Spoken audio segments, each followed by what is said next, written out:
लोगों से कहना चाहता हूं, कम मेक इन इंडिया।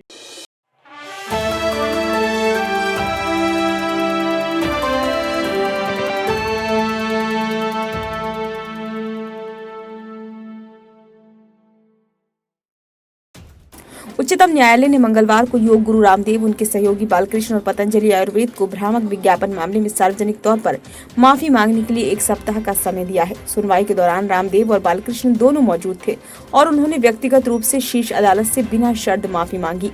न्यायमूर्ति हिमा कोहली और न्यायमूर्ति एहसानुद्दीन अमानुल्लाह की पीठ ने उनकी माफी का संज्ञान लिया, लेकिन ये स्पष्ट किया कि इस स्तर पर हमने रियायत देने का फैसला नहीं किया है। पीठ ने बालकृष्ण से बातचीत करते हुए उनसे कहा, आप अच्छा काम कर रहे हैं, लेकिन आप एलोपैथी को नीचा नहीं दिखा सकते। पीठ से बातचीत करने वाले रामदेव ने भी कहा कि उनका किसी भी तरह से अदालत का अनादर करने का कोई इरादा नहीं। हालांकि पीठ ने बालकृष्ण से कहा कि वे इतने निर्दोष नहीं है कि उन्हें पता ही न हो कि शीर्ष अदालत ने इस मामले में अपने पहले के आदेशों में क्या कहा था। पतंजलि के भ्रामक विज्ञापन मामले में अब 23 अप्रैल को सुनवाई होगी। उस दिन अदालत ने बाबा रामदेव और पतंजलि के एमडी आचार्य बालकृष्ण को कोर्ट में मौजूद रहने का निर्देश दिया। इससे पहले अब मंगलवार को इस मामले में सुप्रीम कोर्ट में सुनवाई हुई। सुनवाई के दौरान मुकुल रोहतगी ने कोर्ट से कहा कि रामदेव सार्वजनिक रूप से मामले में माफी मांगना चाहते हैं। इस पर जस्टिस हिमा कोहली ने कहा कि अदालत सुनना चाहती है कि रामदेव और बालकृष्ण क्या करना चाहते हैं, उन्हें कहिए वे सामने आए। ऑडियो में कुछ गड़बड़ी होने के कारण बेंच कुछ मिनटों के लिए उठ गई।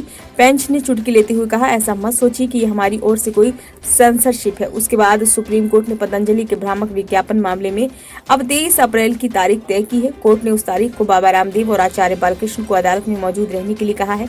बाबा रामदेव और आचार्य बालकृष्ण ने अपने उत्पादों की औषधियां प्रभावकारिता के बारे में लंबे चौड़े दावे करने वाली कंपनी की ओर से जारी विज्ञापनों पर शीर्ष अदालत से बिना शर्त माफी मांग ली है, पर अदालत ने उन्हें अब तक कोई राहत नहीं दी है। न्यायालय में दायर 2 अलग-अलग हलफनामों में रामदेव और बालकृष्ण ने शीर्ष अदालत के पिछले साल 21 नवंबर के आदेश में दर्ज बयान का उल्लंघन करने के लिए बिना शर्त माफी मांगी है। 21 नवंबर 2023 के आदेश में शीर्ष अदालत ने कहा था कि पतंजलि आयुर्वेद का प्रतिनिधित्व करने वाले वकील ने यह आश्वासन दिया है कि अब से किसी भी कानून का कोई उल्लंघन नहीं होगा, विशेष रूप से इसके द्वारा निर्मित और विपणन किए गए उत्पादों की विज्ञापन या ब्रांडिंग से संबंधित, और इसके अलावा औषधीय प्रभावकारिता का दावा करने वाला दवा की किसी भी प्रणाली के खिलाफ कोई भी आकस्मिक बयान किसी भी रूप में मीडिया को जारी नहीं किया जाएगा। शीर्ष अदालत ने कहा था कि पतंजलि आयुर्वेद लिमिटेड इस तरह के आश्वासन के लिए बाध्य है। विशिष्ट आश्वासन का पालन नहीं करने और बाद में मीडिया में दिए बयानों ने शीर्ष अदालत को नाराज कर दिया, जिसने बाद में रामदेव और बालकृष्ण को ये बताने के लिए एक नोटिस जारी किया कि उनके खिलाफ अवमानना की कार्यवाही क्यों नहीं शुरू की जाए। ब्यूरो रिपोर्ट, नई दिल्ली।